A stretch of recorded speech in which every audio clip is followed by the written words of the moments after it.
তো এই কথা তো বলার চেষ্টা করেছেন যে আল্লাহর ওলিদের দ্বারা আমরা দিন পাইছি, বলছেন কিনা?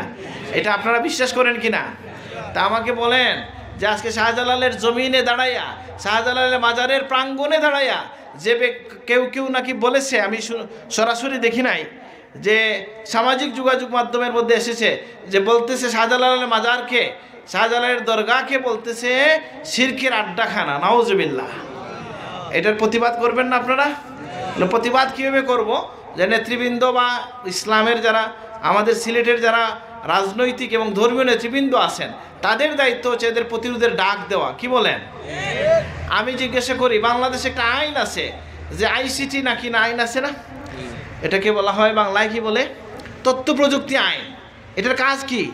এটা হচ্ছে কেউ যদি ফেসবুকে কাউকে গালি দেয়, কারো ইজ্জতের হানি ঘটায়, কারো হক নষ্ট করে, তাহলে তাকে ধরা হবে। আমি জিজ্ঞাসা করি, আপনার আমার কাছে কি চেতনাটা এরকম হওয়া উচিত না, বা এরকম না যে আমাকে 100 বার গালি, কিন্তু শাহজালাল সাহেবকে গালি দিলে আমি সহ্য করব না, এটা না আমাদের কথা? তাহলে আমাদের রাষ্ট্র সংবিধান যেটা আছে বা যে আইন আছে, সে আইন কি দেখা যায় যে আমাদের নির্দিষ্ট কিছু মানুষকে গালি দিলে, সরকারের কিছু পদস্থ লোকজনকে গালি দিলেই কেবল ধরে, আর এই আল্লাহর ওলিদের সাথে বেয়াদবি করলো, কেউ তাদেরকে ধরলো না। ধরছে? আমরা নিন্দা জানাই এর এবং আহ্বান জানাই, যারা আল্লাহর ওলিদের জমিনে দাঁড়াইয়া, যাদের দ্বারা ঈমান আমরা পেয়েছি, যাদের দ্বারা ইসলাম পেয়েছি, তাদেরকে প্রকাশ্যে বলছি কি ওখানে নাকি শিরকের আড্ডাখানা। আচ্ছা আমাকে জিজ্ঞাসা বলেন তো, এরা তো মাজারে যায় না, সাধারণ মুতরের মাজারে কি সিজদা দেখেও? আপনারা দেখছেন কেউ? আমি তো প্রায় যাই, কি আমি তো কোনোদিন দেখলাম না কেউ সিজদা দে। কিন্তু এরপরেও তারা কি বলতেছে এখানে শিরকের আড্ডাখানা। নাউজুবিল্লাহ। এগুলা হচ্ছে নতুন কিছু কথাবার্তা আমাদের মধ্যে চালু হচ্ছে, এবং এদের ব্যাপারে সতর্ক হবেন যে যারা আমাদের যুগ যুগ থেকে চলে আসা ইসলাম, বাপদাদার ইসলামের বিরোধিতা করে। এখন কেউ তারা আবার বলে যে বাপদাদার দোহাই দেওয়া তো কাফিরদের স্বভাব। বলে কাফির যদি কারো পিতামাতা হয় দোহাই দেয় তাহলে এটা নিন্দনীয়, আর মুমিন যদি তার বাপদাদার দোহাই দেয় তাহলে এটা নবীদের সুন্নত। সুবহানাল্লাহ। তো আল্লাহ তাআলা তার প্রিয় হাবিব সাল্লাল্লাহু আলাইহি ওয়াসাল্লামের মাধ্যমে, তার শ্রেষ্ঠ মুজিজা কোরআন কারীমের মাধ্যমে আমাদেরকে আল্লাহ তাআলা যে পথ নির্দেশ দিয়েছেন, আল্লাহর হাবিবের বাণী সমগ্রের মধ্য দিয়ে আল্লাহ তাআলা তার হাবিবের জবান দিয়ে আমাদেরকে যে পথ নির্দেশ দিয়েছেন, এই সব কিছু মিললেই হচ্ছে দিন। দিনের একটা পূর্ণাঙ্গ রূপ আছে, এবং সেটা আল্লাহর হাবিব থেকে শুরু হয়ে আমাদের পর্যন্ত পৌঁছেছে। আলহামদুলিল্লাহ। পৌঁছেছে কিনা? আলহামদুলিল্লাহ। এই যে আমাদের কাছে দিন পূর্ণরূপে আসলো, এই আসার ক্ষেত্রে ভূমিকা কাদের? যে প্রথমে সাহাবায়ে কেরামের ত্যাগ কুরবানি, আমাদের সাহাবা তাবিন, তবে তাবিন, আইম্মে মুজতাহিদ উলামা, আমাদের মুফাসসিরিন মুহাদ্দিসিনের ত্যাগ কুরবানির মধ্য দিয়ে আমরা এই দিন পেয়েছি। আলহামদুলিল্লাহ। ইসলাম যে এই রূপে আমাদের কাছে আসছে, এটা কি যে সরাসরি আল্লাহর রসুল থেকে, সাহাবায়ে কেরাম থেকে, এবং যুগের প্রয়োজনে, সময়ে সময়ে দিনের প্রয়োজনে অনেক কিছু আমাদের এখানে সুন্নতে হাসানা হিসাবে, ভালো কাজ হিসাবে যুক্ত হয়েছে কিনা? যেমন একইভাবে যদি আমরা জিজ্ঞাসা করি, মাদ্রাসা করা, মাদ্রাসাগুলো প্রতিষ্ঠা করা দিনী শিক্ষার জন্য ভালো না মন্দ? তো এই কাজকে, এইরকম মাদ্রাসা কি রাসূলুল্লাহ বানাইছেন? তো এইভাবে তো সকল নেকির কাজ বন্ধ করা লাগবে, তাই না? কারণ আল্লাহ রসুল তার ওলাদতের শুকরিয়া প্রত্যেক সপ্তাহে করতেন। আলহামদুলিল্লাহ। রসুল্লাহকে জিজ্ঞাসা করেছে, ইয়া রসুল্লাহ, সুইলা রসুল্লাহ সাল্লাল্লাহু আলাইহি ওয়াসাল্লাম আন সাওমিল ইসনাইন ফাকাল যাকা ইয়াউমুন উলিদতু ফীহি। আল্লাহ রসুলকে জিজ্ঞাসা করা হয়েছে, ইয়া রসুল্লাহ, আপনি সোমবারে কেন রোজা রাখেন? আল্লাহ নবী বলেছেন, এই দিনে আমি জন্মগ্রহণ করেছি। সুবহানাল্লাহ। সুতরাং নবীকে নিয়ে সম্ভব হইলে প্রত্যেক দিন বসেন, না হয় সপ্তাহে, না হয় মাসে, না হয় 6 মাসে, না হয় বছরে একদিন। কোনো দিনও যদি নবীকে নিয়ে কিছু করেন না, তাহলে মানুষের মনে প্রশ্ন জাগবে যে আমরা কার পক্ষের লোক। তো যাই হোক, আমি যে কথা বলতে চাইছিলাম, আরও একটা কথা বলে শেষ করছি, যে আল্লাহ তাআলা আমাদেরকে যে আল্লাহর হাবিবের উম্মত হিসাবে কবুল করেছেন, এই শুকরিয়া আদায়, এবং পাশাপাশি এই শুকরিয়ার প্রকাশটা কিভাবে হবে, যেটা একদিনের সবার মাধ্যমে নয়, বা একদিনের র্যালির মাধ্যমে নয়, বরং জীবনের সকল ক্ষেত্রে আল্লাহ রসুলের অনুসরণের মাধ্যমে আমরা আল্লাহ নবীকে যে ভালোবাসি এটা প্রমাণ করতে হয়। তবে একদিন এসে আমরা কি করি? একদিনের মাধ্যমে আমরা শপথ নিতে পারি, আমরা জানতে পারি, জ্ঞান লাভ করতে পারি। তো আল্লাহ সুবহানাহু ওয়া তাআলা যে দিন দিয়েছেন, তার হাবিবের সুন্নতগুলো আমাদেরকে দিয়েছেন, আল্লাহর হাবিব যে সকল সুন্নত আমাদেরকে উপহার দিয়েছেন, নবীর জীবনের যে আদর্শকে আল্লাহ তাআলা শ্রেষ্ঠ আদর্শ বলেছেন, যে লাকাদ কানা লাকুম ফি রাসূলিল্লাহি উসওয়াতুন হাসানাহ, যে নবীর জীবনে তোমাদের জন্য শ্রেষ্ঠ আদর্শ। এবং নবীর জীবন হচ্ছে আল্লাহ তাআলা নবীর আখলাককে, চরিত্রকে কি বলেছেন, ওয়া ইন্নাকা লাআলা খুলুকিন আযীম, যে আপনি সুমহান চরিত্রের উপর অধিষ্ঠিত। এই মহান চরিত্রকে আল্লাহ যেটাকে মহান বলেছেন, এজন্য এই একটা ঘটনা পড়েছিলাম, যেটা আমি আরও দু এক জায়গায় বলেছি, এটা যে একজন এসে হযরত আলী রাদিয়াল্লাহু আনহুর কাছে জানতে চাইছিল যে আল্লাহ নবীর সংক্ষিপ্ত জীবন আলেখ্য আমাকে বলেন।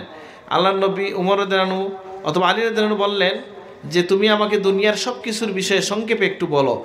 সে বলল যে দুনিয়ার সব কিছু সংক্ষেপে কীভাবে বলা যাবে, দুনিয়া তো অনেক বড়, দুনিয়াতে তো অনেক কিছু সম্ভব না।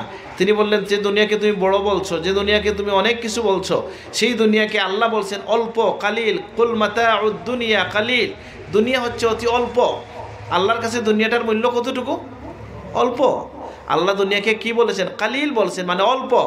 আর যে নবীর চরিত্র সম্পর্কে তুমি আমার কাছে জানতে চাইছো, সেই নবীর চরিত্রকে আল্লাহ তাআলা কোরআনে বলেছেন আযীম, মহান। সুবহানাল্লাহ। ওয়া ইন্নাকা লাআলা খুলুকিন আযীম, খুলুকিন আযীম, নবীর চরিত্রকে খুলুকুন আযীম বলা হয়েছে কোরআনে। তা আমরা মুসলমানরা এই যুগতে এসে, মানে বর্তমান সময়ে আমরা কোন দিকে পিছিয়ে গেছি? আমরা যদি বলি যে আমরা পিছিয়ে গেছি, আসলে অনেক সময় অনেকে অনেক রকম বলেন। বাস্তব দুনিয়ায় আমরা যেটা দেখি, আসলে আমরা দুইটা বিষয়ে একটু পিছাইছি, আর অনেক বিষয় হয়তো অনেকে বলবেন। এর মধ্যে প্রধানত একটা বিষয় হচ্ছে জ্ঞানের ক্ষেত্রে আমরা পিছাইছি। কারণ কি, জ্ঞান বলতে আমরা কি বুঝি, এটা একটা বিষয়। কেউ যদি মনে করেন কোরআন হাদিসের জ্ঞান সকল মুসলমানের জন্য যেটা ফরজ, সেটা কি নামাজ রোজার জ্ঞান, সেটা কোরআনের জ্ঞান, কোরআন পাঠের জ্ঞান, নামাজ পড়ার জ্ঞান, গোসল অজুর জ্ঞান, সকল মুসলমানের জন্য এটা কি ফরজ। আর বাকি যে সকল জ্ঞান, ডাক্তার হওয়া, ইঞ্জিনিয়ার হওয়া, অস্ত্র বানানো বা থেকে নিয়ে যা কিছু আছে, এটা কি কোনো জ্ঞান না? জ্ঞান তো আল্লাহ বলছেন ওয়াইদু লাহুম মাসতাতাতুম, তোমরা কি করো? প্রস্তুতি গ্রহণ করো তোমাদের দুশমনদের জন্য। তুরহিবুনা বিহি আদুওয়াল্লাহি ওয়া আদুওয়াকুম, তোমরা ভয় দেখাবে আল্লাহর এবং আল্লাহর শত্রুদেরকে। যে এই যে প্রস্তুতির কথা আল্লাহ বললেন, এটা কি? যে যুদ্ধের প্রস্তুতি। যুদ্ধের প্রস্তুতির মধ্যে অস্ত্র আছে কি না? অস্ত্রে মুসলমানরা আগাইছে না পিছাইছে? পিছাইছে। তো এখন তাহলে আমরা একদিকে পিছিয়ে গেলাম, এটাও একটা জ্ঞান, এখানে পিছাইছে। আরেকটা বিষয় আমার ধারণা ভুলও হতে পারে, সেটা হচ্ছে আমরা ইবাদত এবং আমরা যেটাকে সুন্নত ইবাদত যেগুলাকে আমরা ধরে নিয়েছি, সেগুলো হচ্ছে বেশিরভাগই বাহ্যিক কাজগুলো। যেমন ধরেন টুপি দাড়ির সুন্নতের কথা আমরা সকলেই জানি না? সকলে জানি, নফল নামাজের কথা জানি, রোজার কথা জানি, কিন্তু এমন কিছু ইবাদত আছে, যেমন কিছু সুন্নত আছে যেগুলো দেখা যায় না। যেমন আমাদের পীর মুর্শিদ সারা জীবন এই বিষয়ে গুরুত্ব দিয়ে গেছেন, বলছেন অন্যের ভালো দেখলে মনটা খুশি রাখো। এই যে অন্যের ভালো দেখলে মন খুশি রাখা, এটা কি আল্লাহ নবীর সুন্নত না? নবীর বলে যাওয়া কথা না? নবীজি বলছেন লা ইউমিনু আহাদুকুম হাত্তা ইউহিব্বা লিআখিহি মা ইউহিব্বু লিনাফসিহি, কোনো মানুষ কামিল ইমানদার হতে পারবে না যতক্ষণ না সে তার ভাইয়ের জন্য তাই পছন্দ করে যেটা সে তার নিজের জন্য পছন্দ করে। তাহলে এই যে আখলাকের যে দিক, যে মুআমালার যে দিকগুলো আছে, মানুষের সাথে কথা বলার সুন্নত আছে কি না? আছে। যেমন কেউ যদি দোকানদার, কেউ নামজাদা হয়, তাহলে দেখা যায়, আমার মনে আছে আমরা যখন শিশু ছিলাম জকিগঞ্জে গেলে একটা দোকানে খুঁজে যাইতাম। কেন? যে ওইখানকার দোকানদারের ব্যবহারটা খুব ভালো। আমি বলি ভাই, ব্যবহার ভালো কি শুধু দোকান দেওয়ার জন্য, না ইমানদার হিসেবে সকলের জন্য? সকলের জন্য ভালো হওয়া উচিত। এবং এটা কি কার নির্দেশ? সেটাও রাসূলুল্লাহর নির্দেশ।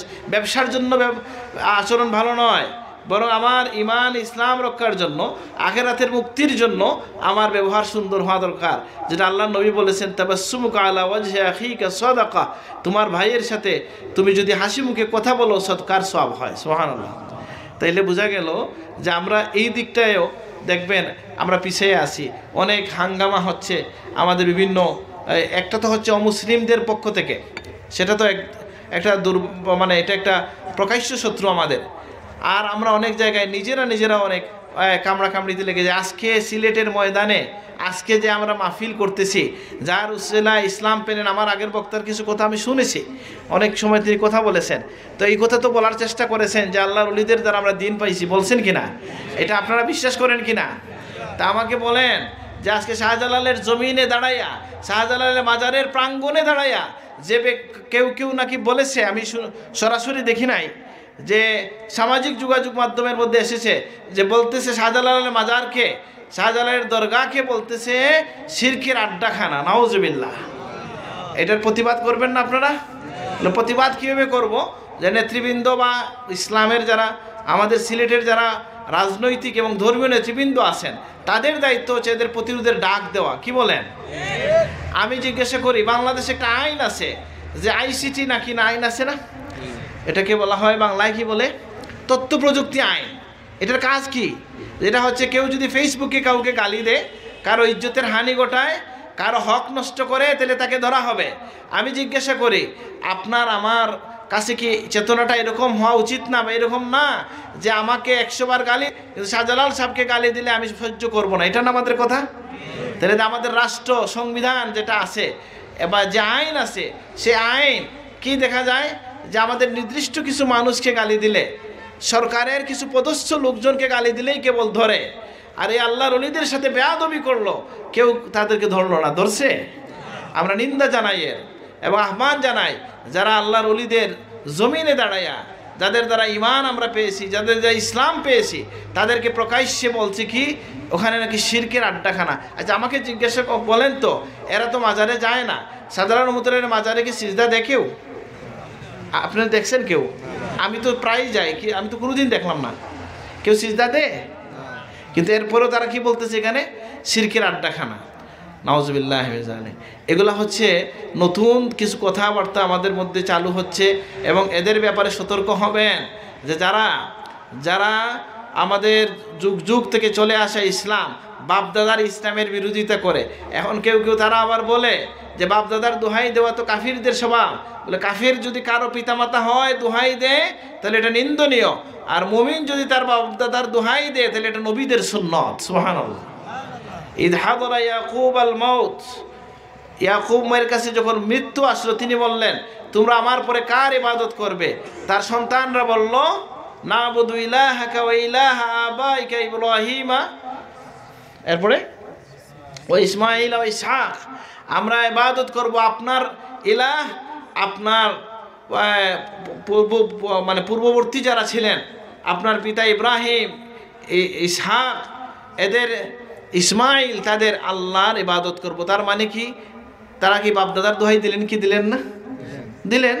আমার বাপদাদা যদি দিনের উপর থাকেন, সেটা নিয়ে আমি গৌরব করি, এটার জন্য আমরা আলহামদুলিল্লাহ বলি।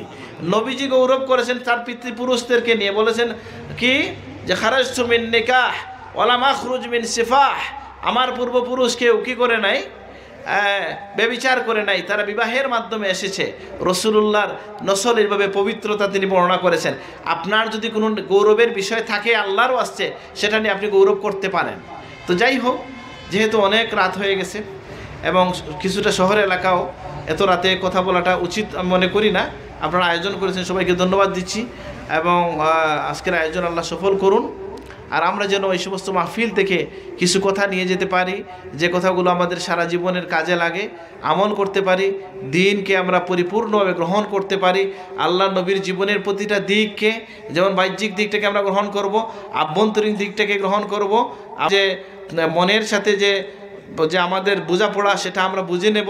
আপনি কেমন লোক আর কেউ সবচেয়ে বেশি কে বলতে পারেন? আপনি নিজে বলতে পারেন, নিজেকে হিসাব করে না। ওমর রাদিয়াল্লাহু আনহু বলছেন যে তোমরা নিজের হিসাব নেওয়ার আগে নিজের হিসাব নাও। আমরা প্রত্যেকে নিজের হিসাব নিলে আমরা বিজয়ী হব। শয়তান আমাদেরকে অন্যের হিসাব নিতে লাগায়, কে ভালো কে মন্দ এটা বলতে লাগায়। আমরা কি করব যে আমি কেমন মানুষ এটা আমি হিসাব করব। এতে করে আমার হিসাবের খাতা ঠিক হলে কিয়ামতের ভয়াল দিনে আমরা আল্লাহর কাছে চাইব যে আল্লাহ মাহাসিবিন হিসাবান ইয়াসীরা, যে আল্লাহ আমাদেরকে সহজ হিসাবে পার করে দেন। তো এই জন্য আজকের আয়োজনকে মোবারকবাদ জানিয়ে, যারা আয়োজন করেছে তাদেরকে ধন্যবাদ জানিয়ে আমি কথা শেষ করছি। আসসালামু আলাইকুম।